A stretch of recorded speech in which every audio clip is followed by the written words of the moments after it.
Madame, Monsieur, bienvenue dans cette émission. Il mérite une attention particulière, les populations autochtones pygmées à travers le monde, mais également en République démocratique du Congo. Si aujourd'hui la République démocratique du Congo est appelée une deuxième puissance écologique à travers le monde, sa force en partie épuisée de l'expertise des populations autochtones pygmées dans la gestion de ressources naturelles. Nous allons parler de ces populations sous diverses facettes avec le coordonnateur de la dynamique des groupes de populations autochtones pygmées DGPA, Patrick Saïdi. Écran vert, le portrait. Patrick Saïdi Emedi est coordonnateur national de la dynamique de groupes de peuples autochtones, DGPA, une plateforme de 43 organisations autochtones pygmées et celle accompagnant les autochtones pygmées établis sur l'étendue du territoire national. Initiateur du processus de la proposition de loi en faveur de peuples autochtones pygmées en RDC, ce diplômé de l'Institut supérieur de sciences et techniques appliquées est aussi reconnu comme étant un défenseur acharné de la sécurisation de terres et espaces qu'occupe ou utilise le peuple autochtone pygmée en RDC. Organisateur de festivals internationaux sur la diversité culturelle autochtone et le partage d'expériences, Patrick Saïdi a aussi dévoilé son savoir-faire lors de l'édition 2015 du Festival international de population autochtone pygmée en RDC. C'est licencié en informatique de gestion et auteur de plusieurs articles et publications, voire IWGIA, sur la question autochtone au niveau de la sous-région et au niveau national, revue RAPA. Patrick Saïdi a participé à plusieurs rencontres internationales et régionales sur le droit de peuples autochtones, la défense de leurs terres et promotion de leur culture. Le lauréat du prix Équateur en 2015 avec la DGPA sur la justice environnementale et la sécurisation de droits des communautés est notre invité.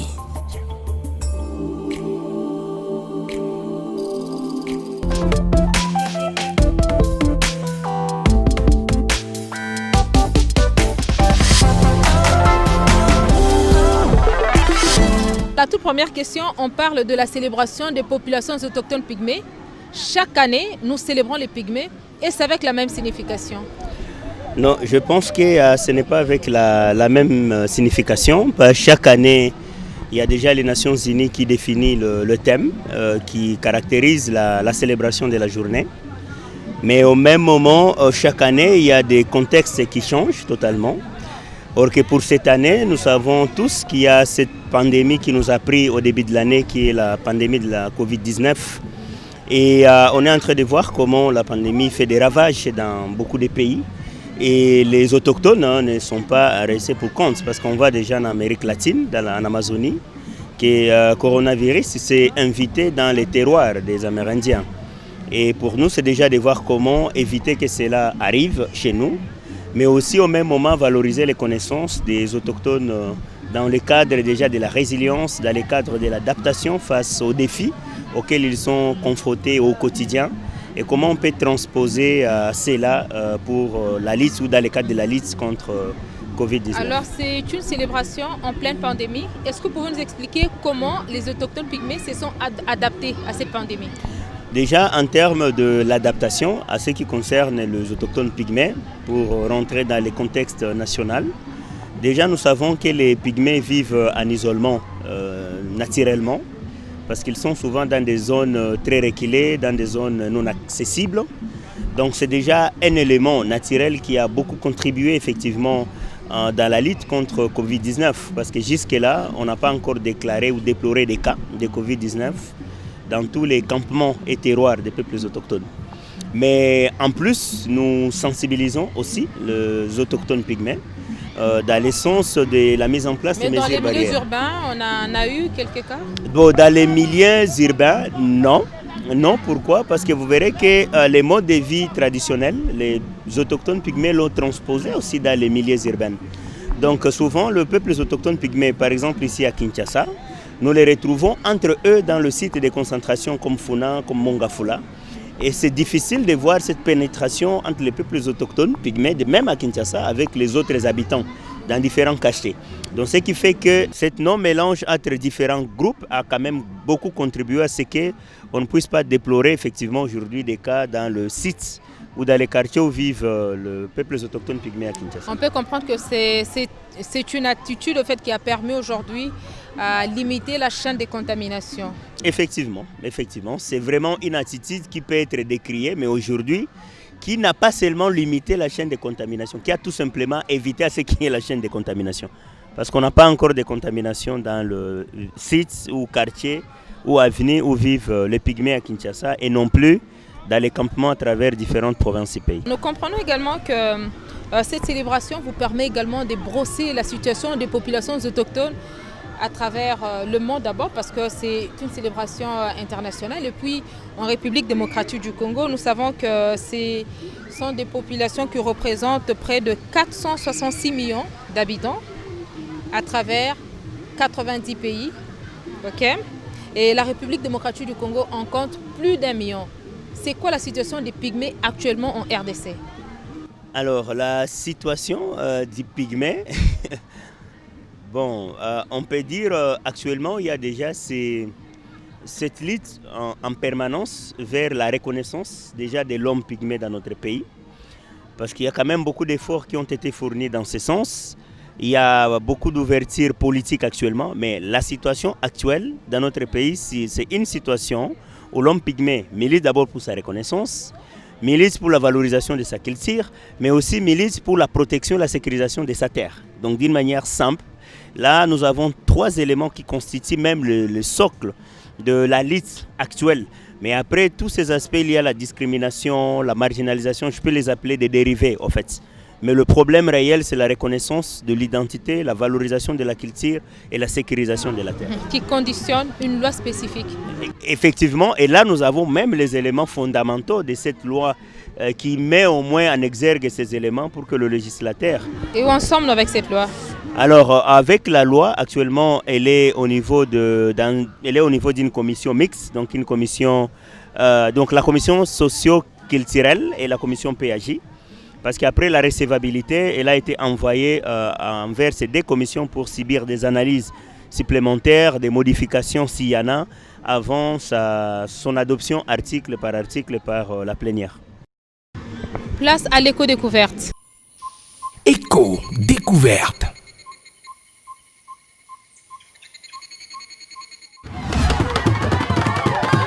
Ils sont près de 476 millions disséminés à travers 90 pays dans le monde. Les populations autochtones pygmées qui couvrent 28% de la superficie terrestre ont imposé une attention particulière dictée par leur expertise dans la gestion de ressources naturelles. Un apport qui a valu une date dans le calendrier, le 9 août de chaque année. La Journée internationale de peuples autochtones, une date instituée par les Nations Unies pour rendre hommage à ces peuples qui ont une histoire aussi particulière. À chaque célébration, sa particularité, l'édition 2020 s'est commémorée dans l'unicité des différentes organisations des populations autochtones pygmées. La DGPA, le RIPALEF, la LINAPICO, avec le concours de partenaires, ont fait bloc pour couronner cet événement en RDC. Pour cette journée, donc au niveau des Nations Unies, les thèmes qui ont été retenus, c'est Covid-19, mais aussi la résilience des peuples autochtones pygmées, c'est-à-dire comment les peuples autochtones pygmées sont actuellement en train de s'adapter pour faire face à cette pandémie. C'est une adaptation qui est concentrée sur le savoir endogène, les pratiques traditionnelles des peuples autochtones pygmées, qui effectivement apportent des réponses à cette pandémie mondiale. Une célébration en pleine pandémie sous le signe de Covid-19 et de la résilience des populations autochtones pygmées, un thème bien trouvé qui a suffisamment renseigné sur la réadaptation de ce peuple. L'association de santé autochtone est régie dans un réseau qui est le REPALEF. Et le REPALEF, nous sommes régis au niveau du ministère de la Santé.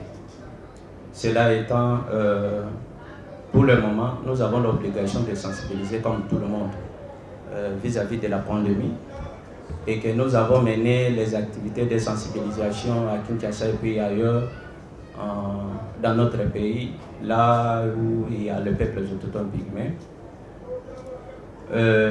Aussi des formations, mais pour identifier ou bien avoir le taux exact de peuples autochtones vraiment qui sont atteints du coronavirus, je pense qu'il faudrait dépister. Selon les statistiques du taux de prévalence, aucun cas n'a été signalé dans le campement, bien que n'ayant pas disposé des données sur des cas en milieu urbain. Dans le cadre du réseau, donc quand la pandémie a été déclarée, la première des choses qu'on a fait, c'était déjà d'entrer en contact avec nos membres, comme on ne pouvait plus se déplacer, afin de procéder déjà à l'identification des cas dans le campement ou les terroirs pygmées. Et ce travail a été fait, donc jusqu'à aujourd'hui, ça nous concerne nous. On peut dire qu'il n'y a pas encore de cas dans le campement pygmée identifié. Bon, après, s'il y a d'autres statistiques au niveau du ministère par rapport aux zones urbaines, ça c'est autre chose. Mais là, je suis vraiment dans le monde local, rural. La JPA 2020, une opportunité de diagnostiquer la situation générale des populations autochtones pygmées en RDC avec un focus sur la nécessité de la promulgation de la loi autochtone pygmée actuellement à l'Assemblée nationale. Il fallait une loi, c'est ce que nous avons fait. Nous l'avons déposé au niveau de notre chambre à l'Assemblée nationale. Parmi les innovations, vous avez d'abord la définition de ce que c'est un autochtone pygmée. C'est un grand pas parce que ça ne portera plus désormais à confusion. L'État congolais, en adoptant cette proposition de loi, reconnaît qu'il existe effectivement une catégorie de population qui s'appelle autochtone pygmée et qui s'est définie telle que la loi l'aura présentée. Le plaidoyer est aussi mené sur la sécurisation juridique des terres, gage de la résolution pacifique des conflits. On voulait circonscrire la place du peuple autochtone dans l'aménagement du territoire. Le cas des Tanganyika, gagné par un conflit qui perdure entre les Pygmées et les Bantous. Les peuples autochtones sont victimes. Des matières à réflexion pour que l'identité ne soit plus objet de discrimination. La recherche de cet équilibre identitaire a laissé la place à l'évaluation de la prise en compte de l'intégration des désidérata des populations autochtones pygmées dans différentes réformes entreprises en RDC. Pour les organisations, la diversité culturelle doit constituer une force et non un frein au développement. Une option qui permet de valoriser davantage le savoir endogène des peuples autochtones dans la reconstruction du pays. La forêt, le mode de vie, c'est notre existence. La connaissance que nous avons, c'est à cause de là. Mais il faut dire que les gens qui sont dans cette forêt-là, ils ont aussi besoin de connaissances. Ils ont aussi besoin de se développer de leur manière. Il y a des pays qui ont adapté, par exemple, la scolarisation au mode de nomadisme des peuples autochtones. Donc, ils savent que maintenant, c'est la cueillette, il est difficile d'avoir les enfants autochtones. Et donc, pendant la cueillette ou le ramassage, ils arrêtent d'abord. Le processus d'une discrimination positive est réluisant. Les avancées sont signalées dans divers secteurs, bien qu'il y ait encore beaucoup à faire. La JPA 2020, une belle occasion de dégustation des balais des groupes de populations autochtones pygmées.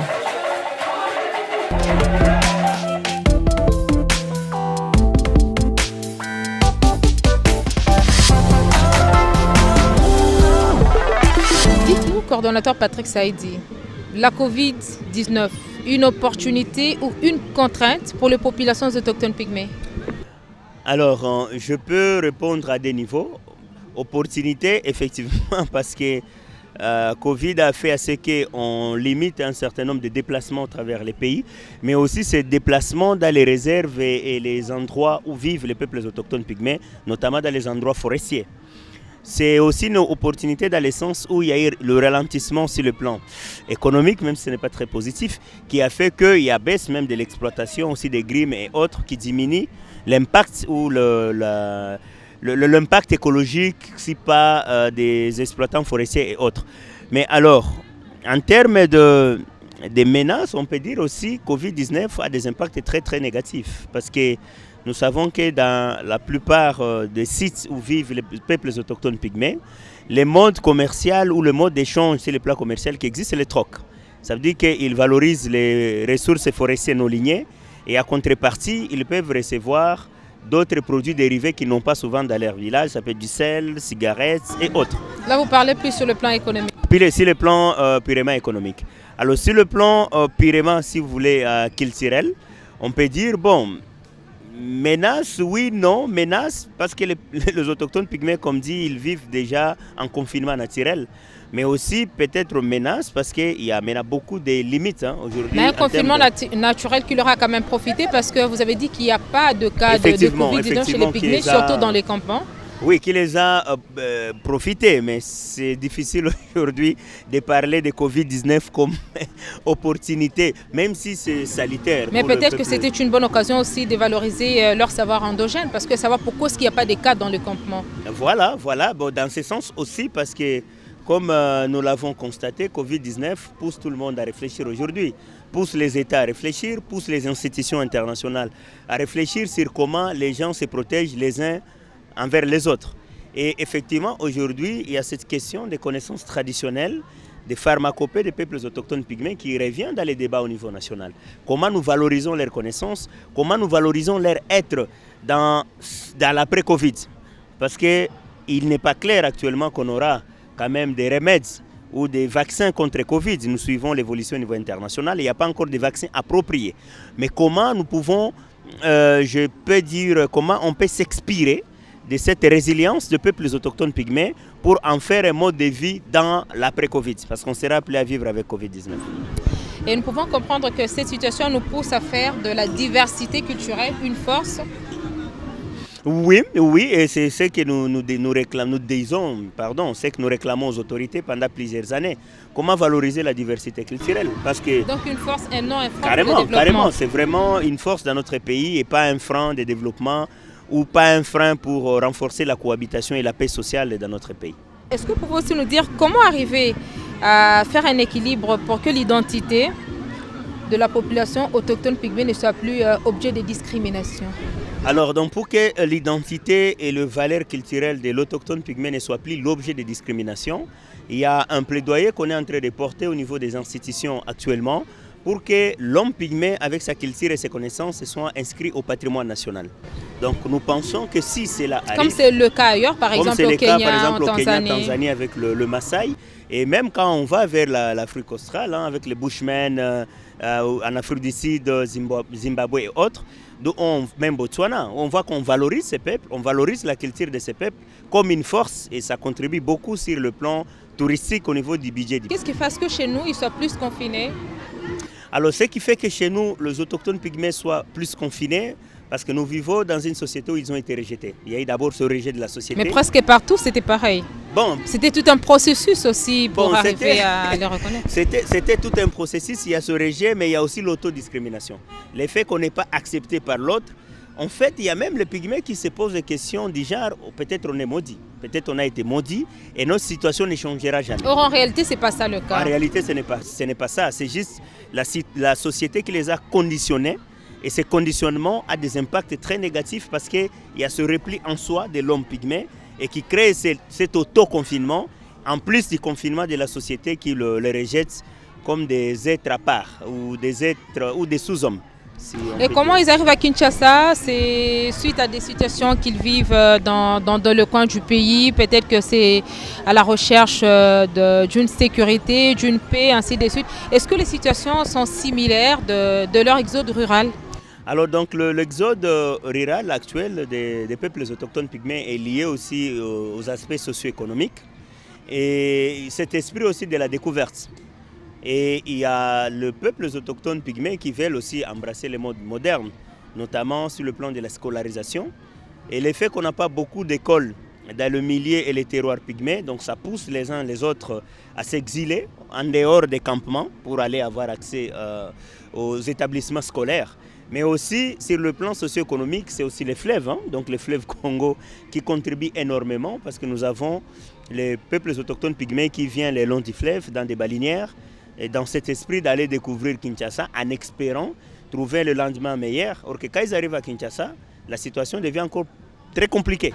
Très compliquée sur quel point? Ici, nous vivons dans une dynamique économique où tout le monde est à place basse. Oui, économique encore ça va, mais sur le plan social, il n'y a pas de discrimination. Non, en fait, il n'y a pas de discrimination, mais sur le plan économique, c'est dans le sens où à Kinshasa, tu auras si tu mérites, si tu te bats. Or qu'un pygmée qui vit dans la forêt, il a tout gratuitement. On ne vend pas, tout nous appartient. Donc il a accès aux ressources qui sont illimitées. Donc, quand on arrive à Kinshasa, il doit changer de mode de vie. C'est mode de vie qui est lié à un travail, le travail qui est lié à des compétences et cette acceptation des compétences par l'employeur. Or que ce mode de compétitivité n'est pas un mode pygmée. Tu vois, donc ça fait qu'un pygmée, quand il arrive à Kinshasa, à part le fait d'être sentinelle et rester dans des groupes folkloriques pour la promotion de leur culture ou les ONG, il n'y a pas un autre travail en dehors. Mais il y a quand même aujourd'hui des médecins pygmées. Vous avez présenté un médecin pygmée dans la salle. Alors là, on a parlé parce que là, dans les estimations actuelles, on parle entre 1 million et 3 millions d'individus. Et tu t'imagines, sur 3 millions, on parle d'une personne. Donc on ne parlera même pas d'une goutte d'eau dans l'océan. Mais effectivement, c'est déjà des éléments positifs qui montrent que si les pygmées, on leur donne la chance, s'ils ont l'accès à tous ces services à discrimination, ils ont du talent. Parce que l'intelligence est pygmée car il est naturel. Ils sont reconnus pour leur expertise avérée dans la gestion de ressources naturelles. Nous parlons de populations autochtones pygmées qui célèbrent leur jour. On va prendre l'éco-créativité. Chers téléspectateurs, on se retrouve juste après. Éco-créativité.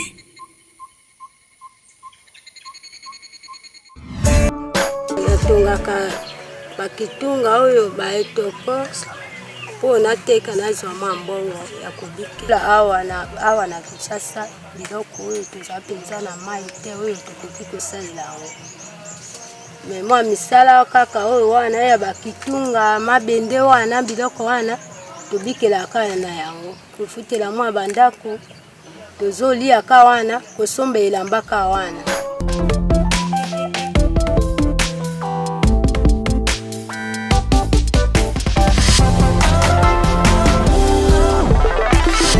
Alors parlons des pygmées. Comment se présente la situation sécuritaire actuellement dans la province de Tanganyika? Alors par rapport à la situation sécuritaire dans le Tanganyika, elle est très préoccupante parce qu'avant, depuis 2014, le conflit a pris quand même de l'ampleur entre le Batwa, pygmée, et les Luba, Bantu, donc la communauté Luba. Il y a quand même beaucoup d'efforts qui ont été mis en place dans le sens de la pacification. Mais on a compris que la plupart d'initiatives qui ont été menées dans les Tanganyika, en tout cas, ces initiatives n'étaient pas basées sur des analyses profondes en termes de résolution du conflit. Et ce qui a fait que la situation s'est exacerbée, parce qu'au-delà des pygmées et des bantous, nous avons même des groupes armés dans la zone. C'est quoi le vrai problème? Alors, la vraie cause?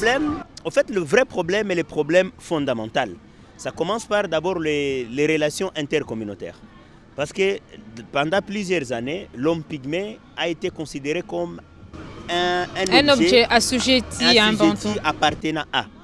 Or que cet assujettissement a engendré malheureusement la privation des droits, la privation de la possession. Or que nous savons que nous sommes dans les Tanganyika, dans les Grands Katanga, où la terre a une signification autre. Parce que quand on voit la terre dans les Katanga, on voit les ressources directement.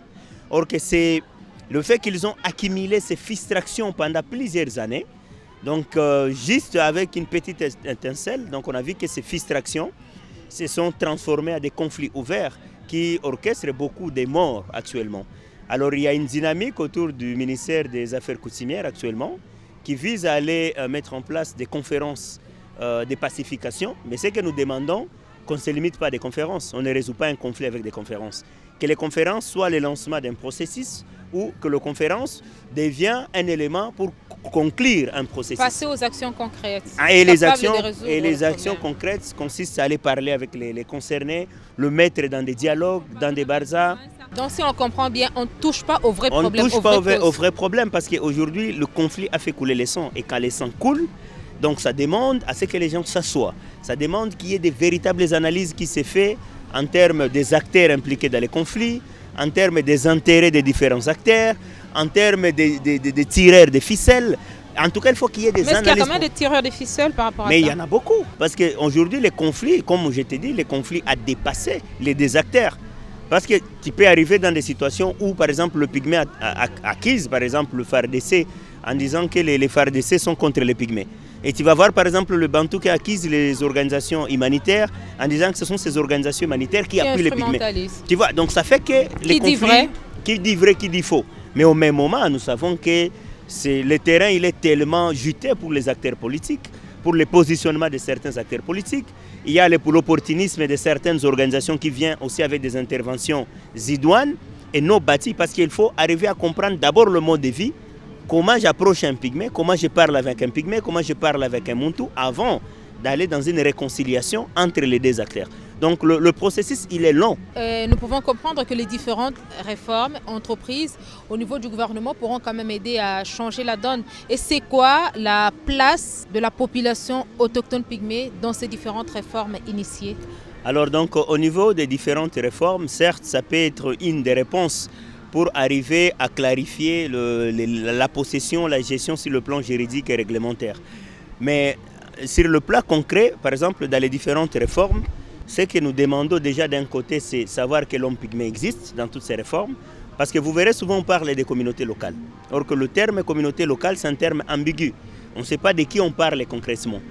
Et pour nous, ce que nous demandons, c'est qu'il y ait d'abord une clarification. Une spécificité, c'est ce que vous voulez dire. Quand on parle de toutes ces dynamiques locales qui composent la population, qu'on sache qu'il y a un groupe spécifique et qui a ses réalités. Et surtout qu'on parle d'un groupe vulnérable, et les législateurs, même au niveau de la Constitution, on lui demande de fournir des efforts pour pousser ces vulnérables à avoir accès et de jouir des mêmes droits que tout le monde. Mais au-delà de ça, il y a aussi la perception. Parce que nous parlons des réformes qui viendront réguler les secteurs, qui viendront nous démontrer sur le plan juridique comment gérer ces secteurs. Or que l'homme pygmée a sa vision, a sa façon de faire, comment on arrive à incorporer cela. Nous parlons d'un homme qui a aussi ses biens en termes de terres. Comment on arrive à prendre en compte ces terres des peuples autochtones pygmées, souvent, donc prendre en compte les terres des autochtones pygmées, des êtres qui font déjà face à un problème même d'identification tout simplement. Parce que des fois on ne les reconnaît même pas comme Congolais, des fois ils ne se reconnaissent même pas comme Congolais. Or que si on n'a pas déjà ces droits à l'appartenance, ces droits à la nationalité, on ne peut pas avoir droit à la terre. Donc tu vois, c'est plusieurs dynamiques transversales auxquelles nous cherchons des réponses dans les diverses réformes sur la terre, sur l'aménagement de notre territoire, mais aussi sur le plan forestier. Apprenons à nous familiariser avec les différents termes environnementaux, on laisse place au concept vert. Concept vert.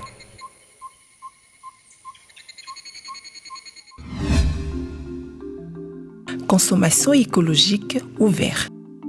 Démarche qui consiste à éviter d'acheter de produits dommageables pour l'environnement ou acheter des produits ayant un moindre impact sur l'environnement. Cette approche est controversée parce qu'elle prend souvent la place de formes plus sévères et contestation du consumérisme.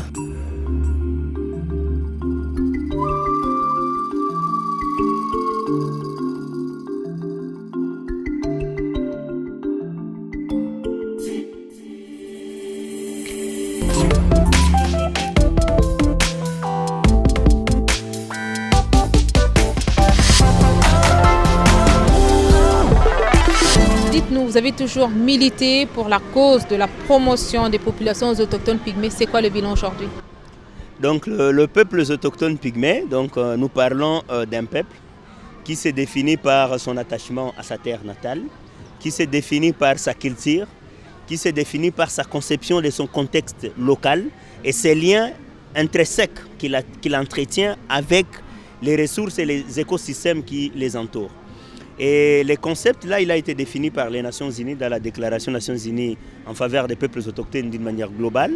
Il a aussi été défini par l'Union africaine, par la Commission de l'Union africaine sur les droits de l'homme et des peuples. Et quand on revient maintenant dans l'application de critères qui définissent ces concepts, nous nous rendons compte qu'en RDC, il n'y a que les pygmées qui ont cet attachement comme ça à la nature, cet attachement par exemple à la forêt, aux écosystèmes et à l'environnement dans son ensemble et qui continue à maintenir, parce que ça aussi c'est un élément important quand on parle de peuples autochtones, c'est le maintien perpétuel de ces liens entre l'homme et sa terre, entre l'homme et sa nature, entre l'homme et son environnement. Et pour l'instant, c'est quoi la question pendante? Nous sommes en 2020. Alors donc pour l'instant, en 2020, et on peut prendre des années aussi passées, dans le cas du changement climatique, il y a un élément clé qui revient maintenant, c'est la résilience. Donc la résilience, c'est un nouveau terme que nos téléspectateurs peut-être vont apprendre pour la première fois. Mais quand on attend parler de résilience, que ça ne nous complique pas, on parle tout simplement de la réadaptation. C'est comme si on était déjà dans une situation, on a vécu dans la paix pendant longtemps, et du coup, il y a la guerre qui apparaît, Et cette guerre-là devient permanente. Et ce qu'on nous demande tout simplement, c'est comment nous nous adaptons dans ces contextes, comment vivre avec la guerre.